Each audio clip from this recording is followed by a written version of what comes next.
We're on. What are you really gambling with? Massive final episode of Hold All Tickets, Lamby. There's plenty happening. There is indeed. We crown the Self Trumpeter or Trumpeters of the Year. And there's a massive award segment, so winners, losers, and everything in between. 4 Group 1s in Hong Kong. We'll preview that as well. Coming up now, Hold All Tickets.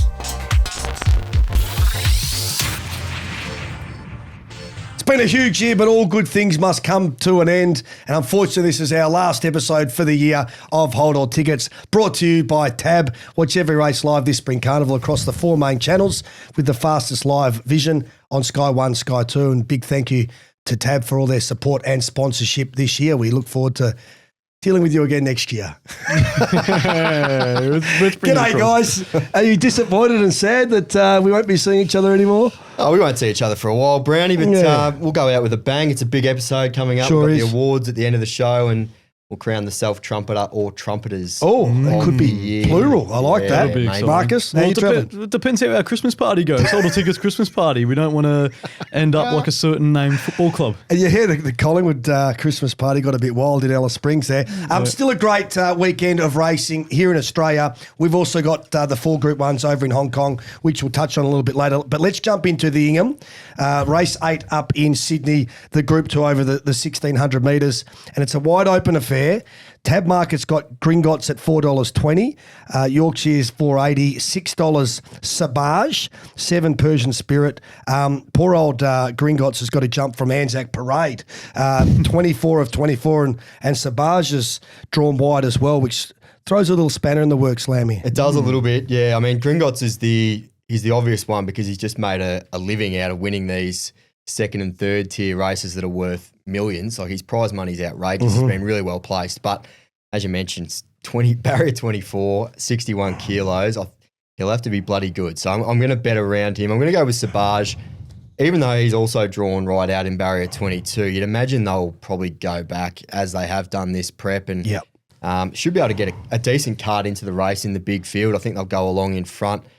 Big win in the Cranbourne Cup over this trip. And the fact they're running him in this is a pretty good pointer because they said they were going to spell him after the Cranbourne Cup, but he just pulled up so well that they thought, let's have a crack at a $2 million race in Sydney. So I think Sabage has got a little bit more in the tank and he can get the job done. And obviously Yorkshire, I have to respect him, bounced back hard last start off a forgive run. First up, he'll go forward. You'd imagine he'll probably stalk Gringotts, 8 kilo less than that galloper, so you should be able to get over the top of him.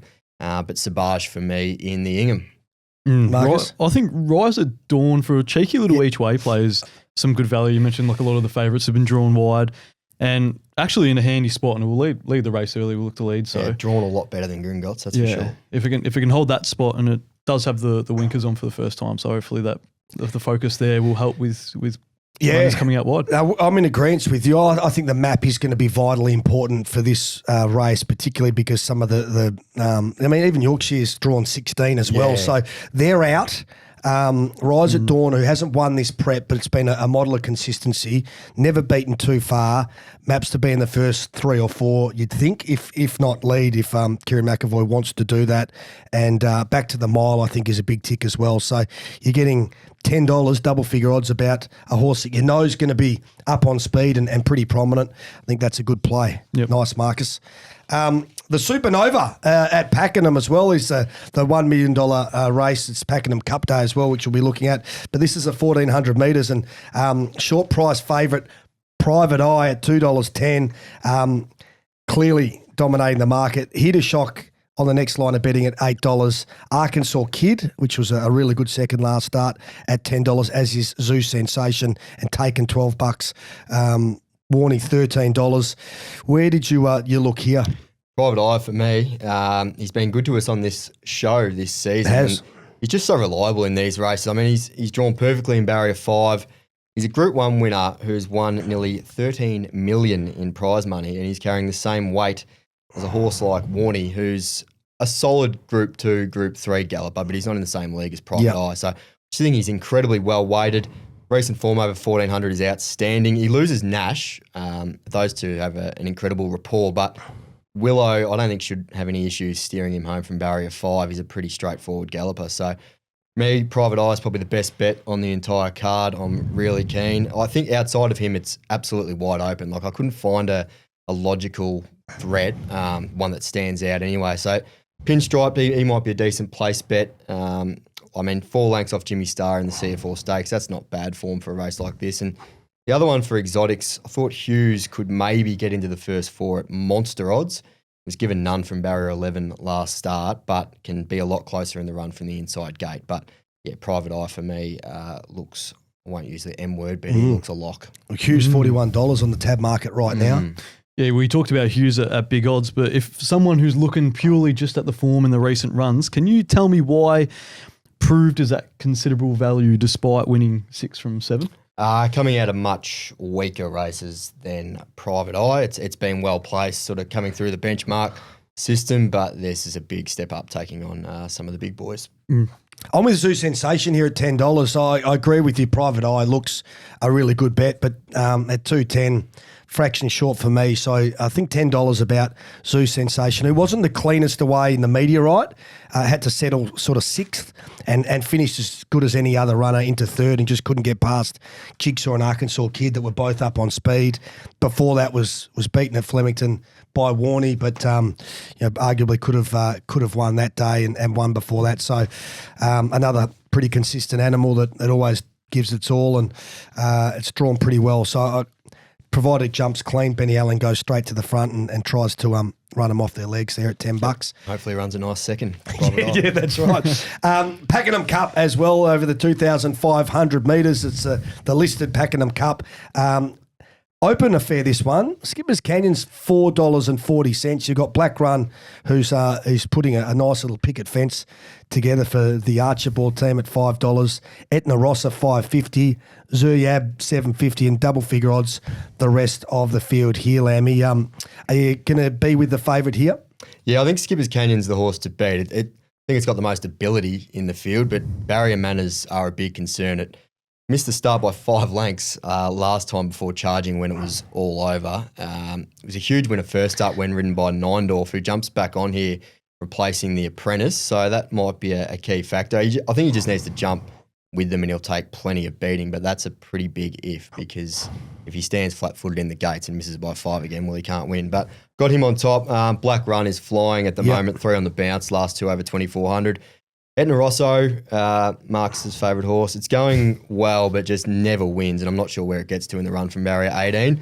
In terms of the best roughie, I thought Alan Quer, it's finally starting to show something in Australia. It was a pretty high-priced import that they got over, didn't fire a shot, but it's starting to find a little bit of form and is now rock-hard fit. So it might be a good little place bet, but Skipper's Canyon for me, we'll probably know our fate after the first 100 metres, to be honest. Alan Kerr $17 as well, so good value. Yeah, I'm gonna follow who's directly behind Skipper's Canyon, Black Run at $5. I think with Ryan Houston on board. It's one of his last 3 rides, obviously, and 2 of which were 2,400, and just finished ahead of Zoyab as well previously in the most recent race, and I think it's just one of the better 60 runners. 60 kilos down to 54 too, so it's got the right map. And so does Zuryab, 60 kilos down to 54. I'm still scratching my head to how it lost that photo against Black Run last start.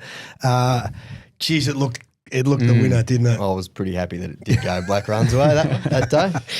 I've got good eyes, and I was confident that Zuryab on the inside got the job done there. But I'm with Zuryab. Hopefully, can turn the tables on Black Run. There was a centimetre in it, and again another race where I've looked for a bit of value at $7.50. Good each way play there. We're going to go over west. It's been good Group 1 action over there.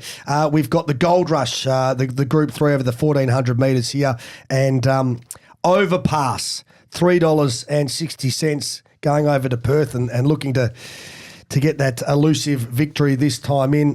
Cosmic Crusaders, $4.20. Joker's Grin, which was pretty disappointing flop last start, $5. Ray Magneria at $7 and Rope Them in $8. This is a pretty interesting race. It is, yeah. I mean, that doesn't look to be a heap of speed on paper. I think Overpass clearly gets to the lead and shouldn't have to do too much work to get there. Oscar's Fortune will be handy. Maybe Super Smink can be handy if it jumps cleanly from barrier 2, but none of the horses out wide have a lot of gate speed. So I think Overpass will get across fairly comfortably.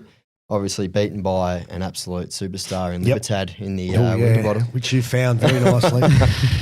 Joking, not a superstar. But there was nothing wrong with his effort. Even though he was beaten as favourite, he was beating a lip. I just think, I know people are potting the 1400 or querying the 1400, but go through his form. He's had 2 runs at 1400. Do you know the last time he ran at 1400? All age on a heavy track. Yeah, back in 2022. Yeah, and So it's been a while. prior to that was 2021. So he's only had 2 goes at it. The heavy track run, he just doesn't handle heavy. So you rule a line through that. And 2021, that was a bloody long time ago. I think he'll get a relatively easy lead, and he's fit now. He's got that Winterbottom run under the belt. But I think if he doesn't cop too much pressure in the run, he's going to be incredibly hard to run down. So I'm backing Overpass to get the job done here. I think Rope Them In is the biggest danger. 4th in the Winterbottom.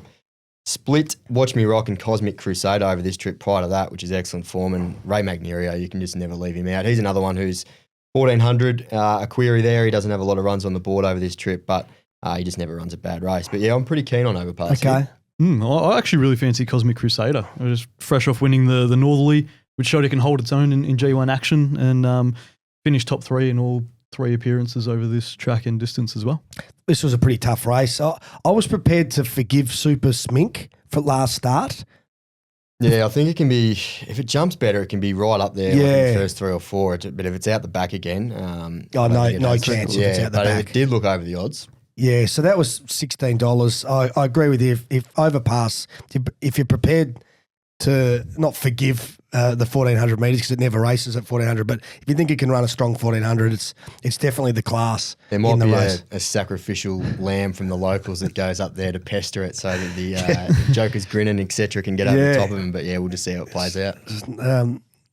West Australians tend to do a little bit of that, don't they? Very good. They're the 4 races we've looked at. Now, much anticipated winner is getting announced here of the Self Trumpeters of the season, Lamby. Over to you. Yes, traditional 3-2-1 system for the final week. So we'll start with the one voter, Bella Anderson. Bella posted a screenshot of her mounting yard notes on X after the 3rd race at Sandown on Wednesday. She had the 14 on top, and she went with the caption, this was after the race, honest, critical, and detailed mounting yard analysis is so valuable. Talking about her own. Mm-hmm. Even more so when it results in a $17 winner. There you go. So nice winner. Yeah. Very nice trumpet to go with it. So she gets the 1 vote. 2 votes. Manny Galagotis. Ooh. So remember when Blogsy got the 3 last week for his plain trumpeting when he was talking about the differences between first class and business class, and he was talking about his Dubai hotel and all that.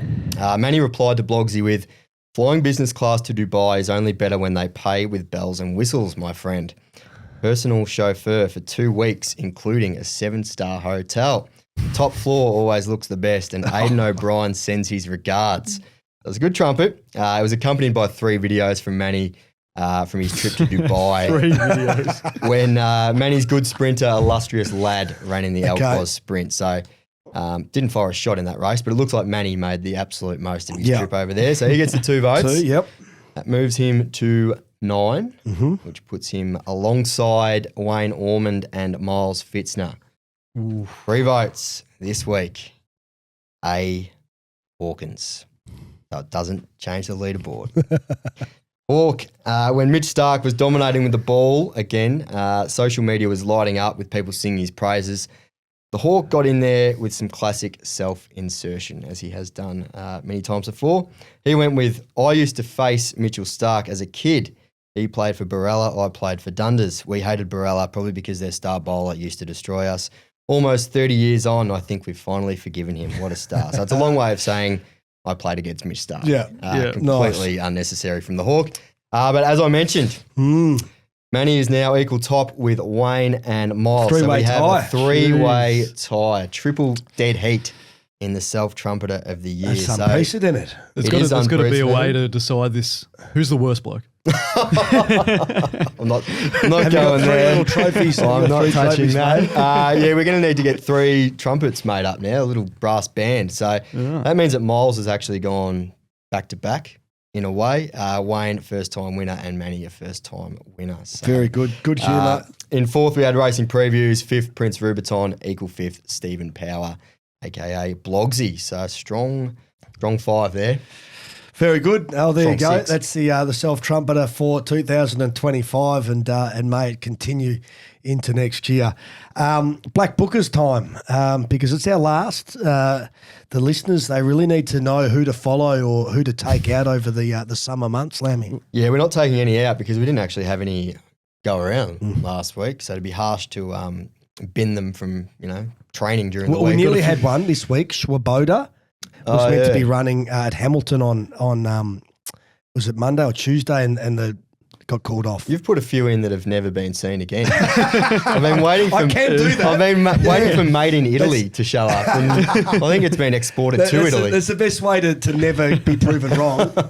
The horse retires and they've never run again. The trainer sees Browny putting in the black book and says, "Oh, it's got none. I can almost look down the barrel and guarantee you that wherever Schwaboda goes next, it'll win. Okay. Oh no, That's how confident I am. All right. So if it's not in your black book already, get it in there. But I'm adding one from Ballarat Cup last week, or the Ballarat Cup meeting. Wasn't heaps to get excited about from that meeting, but I thought Wrigley Field was quite good in the opener. He was back last in a slowly run race. The leaders absolutely dominated. They ran 1-2.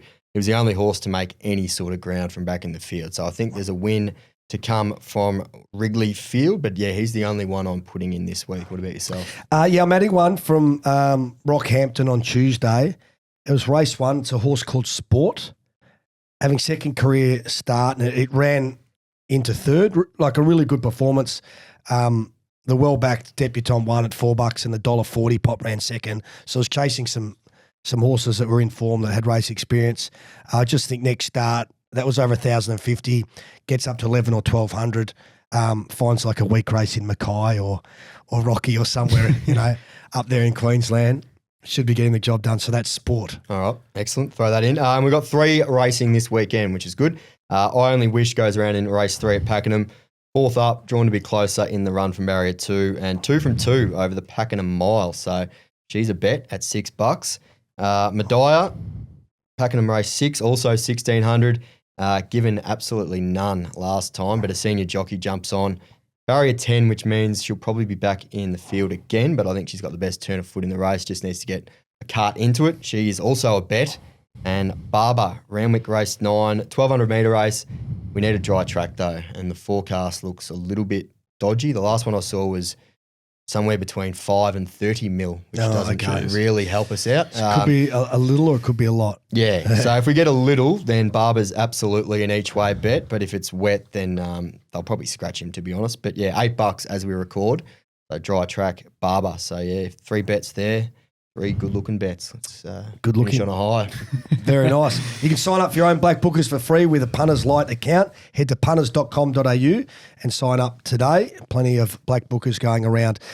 We mentioned the 4 Group 1s over in Hong Kong, and we actually sent punters Alex Donnelly over there to give us a little preview. Yeah, thanks, Browny. How good is it? Sha Tin for International Week. 4 Group 1s this Sunday here at Sha Tin. Some of the world's best horses and some of the world's best jockeys will be doing battle here. Unfortunately, we have no Australian contingent this year, but we do have a lot of Australians that are living here, and of course, J-Max over here as well. And like we do as always, we claim any good Kiwi as an Australian. But for the 4 Group 1s, the Hong Kong Vase is probably the best betting race of the weekend. I don't mind Sosi. Go through his form this time in, running in the Arc last start. He was absolutely fantastic. He was beaten half a length in the Pre-Foy, which is a lead up to the Arc as well. G. Valletta returns. He won this race last year. He's going good. Al Riffa, the one-time Melbourne Cup favourite. I saw him this morning. He's an absolute beast of a unit. Back to 2,400 metres, I think, is much more suitable. And Los Angeles for Aidan O'Brien and Ryan Moore. Started off the season with a few good wins, but then went off the boil a little bit. But a really interesting race at the moment. Pre-barrier draw, I'm leaning towards Sosi.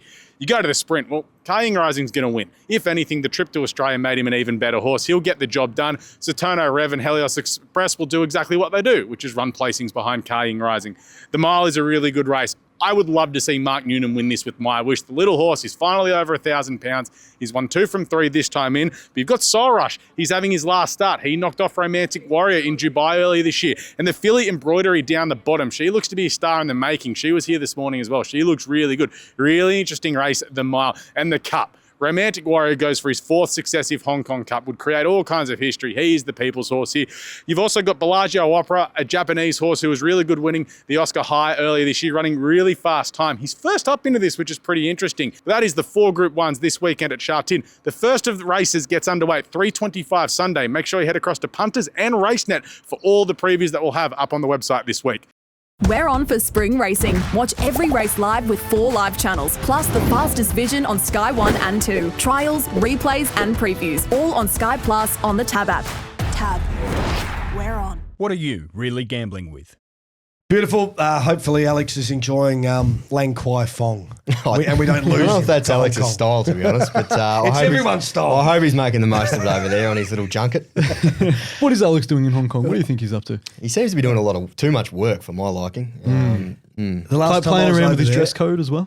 A little What's bit. that? He's playing around with his dress code as well. I saw a bit of salmon. He hasn't changed things up too much. Last time I was over there, I went to Happy Valley on the Wednesday night. We went to Dragon Eye, which was a nice nightclub on the top of Lang Kwai Fong, and I decided to come down the escalators the wrong way, and I'd committed to making it to the bottom where all my friends were waiting for me who'd taken the stairs, quite mature of them, and I got the staggers up halfway down, but I couldn't stop, and I was going 2 steps to one, and it ended up falling, dislocating my shoulder, and it took me back up to the top, like Weekend at Bernie's. Like that, I dead set, ripped all my suit, everything. So it was a bit of a disaster for me. That's what you deserve. I'll never for forget doing it. that. Bizarre that you get into trouble on footy trips and stuff. Like that. And you know the escalator, the lines? I had lines on all parts of my Did body. you make it to Sha Tin on Sunday? I made it to Sha Tin with a ripped suit, the same suit. Was it Weekend in Bernie style where you're just being propped up the whole time? I need a right shoulder replacement, actually. Could have something to do with it. Nothing to do with my footy. Hong Kong Vase, Yep. El Riffa. Can the, we'll call it an Australian horse now.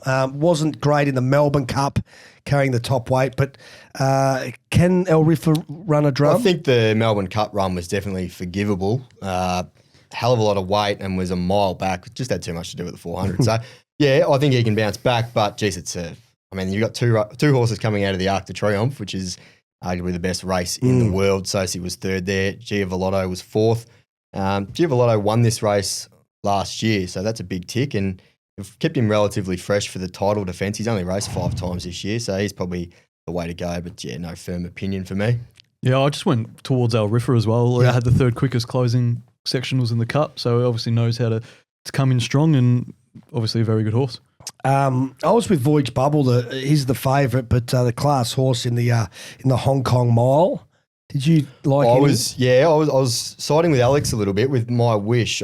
Yeah. Was rolled at $1.40 last start, but it had a little bit of a smell of a prep run for the grand final about it. He was $1.40. He was 5 weeks between runs. He wasn't bad there, but I think they might have been leaving a little bit in the tank for grand final day on Sunday. So, yeah, I think My Wish can maybe upstage the favourites. And then the next 2, Hong Kong Cup and the Hong Kong Sprint, you've got Romantic Warrior at $1.15 and Kaying Rising at $1.06. Surely those 2 Hong Kong superstars don't get rolled. You'd imagine just exhibition gallops for both of those horses. Sit back and enjoy. And as Alex mentioned, Helios Express just loves chasing home Kaying Rising, so maybe he's the bet in the race, a little place wager. But yeah, just sit back and watch a couple of champions strut their stuff would be my advice. I think another place sort of wager for the race that Romantic Warriors in is the Quisasana. It's won three races straight at 2,000 and 2,100 in France to begin 2025. So if anyone's going to be close or near enough, it's going to be that. Exceptional racing. That's my Sunday sorted, I think. If the weather's good, sit by the pool, put the Hong Kong races on and watch a couple of superstars. Good time difference as well. It is, isn't Perfect it? to watch. Now, because it's the last show of the year, we're going to go through a few awards. Lamb, you came up with this great idea. We'll start with you. We'll start with the best run or performance of the spring. Of the spring, yes. I had it down as the year, but my win comes Of the from year. It comes from the spring Well, anyway. yes, But yeah, so does mine. I thought Eliana in the Derby and Antino in the Doomben Cup were both visually awesome, but they didn't beat much. So I've gone with Tentyrus, who smashed a pretty good Coolmore field. Did it after jogging in behind them until the furlong marker. So, explosive turn of foot. Plus, we were all on. Tentyrus is the win of the year for me. Brown dog. Stole it. We should have compared notes. We can both have the same one. I didn't. Same horse, different race. Oh, that's so. fine. I was with Tentyrus in the Gothic at Caulfield because The duck and weaving. Yeah, and at the furlong, your dead set would have ripped your ticket up and came from an impossible position to pick up Raging Force, which is no easy feat.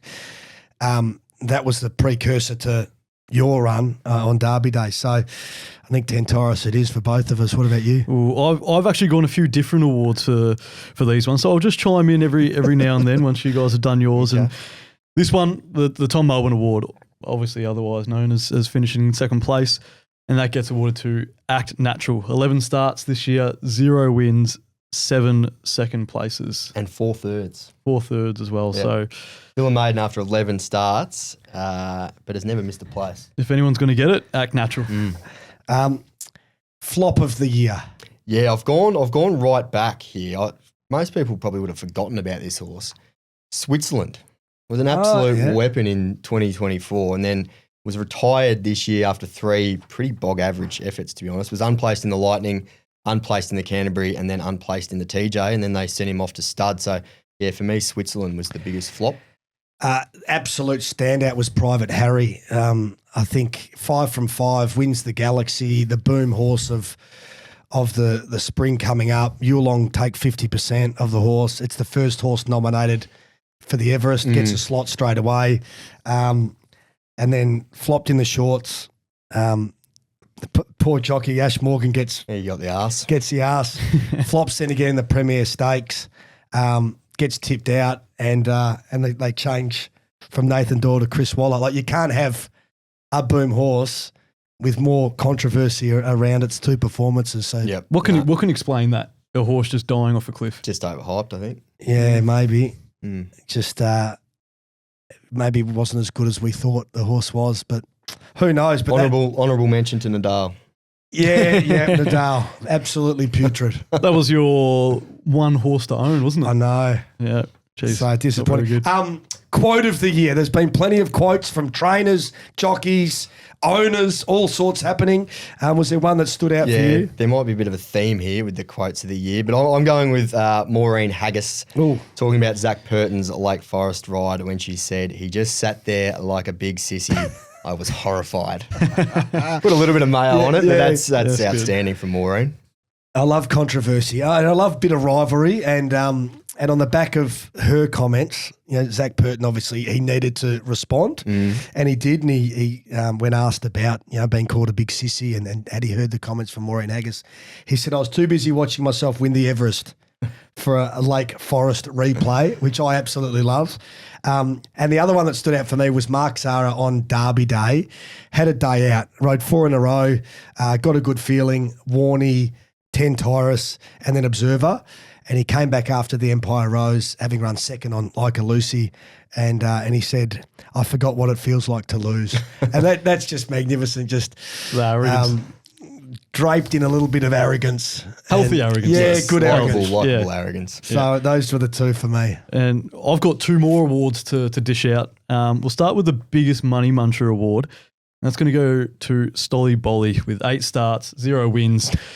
Beaten at $2.35, $3, $6, $3.40, $1.90, $3.40, and $4.40 with 0 wins in there. So that's not good I reading. hope it's been sent for a spell because it is burnt punters all spring. You reckon there were any I punters that just tipped in every single time? think at that there were price? because there's a lot of angry punters on Twitter after every start. Oh, And then the horse that spells on the float award. So the most starts, Lamby, you sent these to me, and we went with Inner Sanctum, 30 starts this year for just the 1 win and 6 placings. And it even got whacked around in South Australia a bit, a couple of tracks that we will not name. Poonkari. I just said we wouldn't name them. 30 starts is child's play when you compare that to the work of Bryce Stanaway back in the day. They used to run every week. I reckon it was closer to 50 starts. So they need to lift their game, these trainers. Also, the worst beat of the year came last week. A big shout out to my mate Matt, who the last leg of his multi was LeBron James to score over 10 points, right? And just to give you context, he scored 8. Just to give you context, he was on a 1,297 game streak of scoring 10 points or more. You had to go all the way back to the 5th of January 2007 since he didn't score 10, and he didn't that day. So how stiff must you be? How much did he lose out on? Not a great deal, but you know, that's 17 years. That's the ultimate mock to break a 17-year streak. I can't think of a worse possible beat than When that. you know you should give up, that's when. That's exactly right. Speaking of never giving up, best bets time. We're not going to give up because you've been on fire this year, Lamby. That's kind because my best bet last week was Maldini and it's still running. That wasn't ideal. But this week we're having 50 the win on Private Eye into Persian Spirit in the gold bullion. So these are both at Pakenham. And the other one was 50 the place I only wish all up into Private Eye the win. So putting my eggs in the Private Eye basket on Saturday. Okay, my best bet is on Saturday, and it's Randwick Race 2, number 17. The lightly raced mare Lady Elena, the Paul Massara trains. It trialled up really well for its first up performance, drew a bad gate, and never really got going and looked like the winner. But barrier 1 on Saturday should jump and lead, and I reckon the bookies have put up a pretty generous $4 about Lady Elena, which I think will be winning. Nice. What about you, Marcus? No omen bets for me this weekend. I think it was probably best that they stick to finishing off strong, the viewers, and get some winnings off some actual form and analysis. Well, that's another episode, the last of the year. Thanks to Tab. Have a great Christmas, everyone. Good luck, punters. We'll see you back in 2026. Hold all tickets page on Bets Friends and copy all our tips for the weekend. Enjoy. See you next year.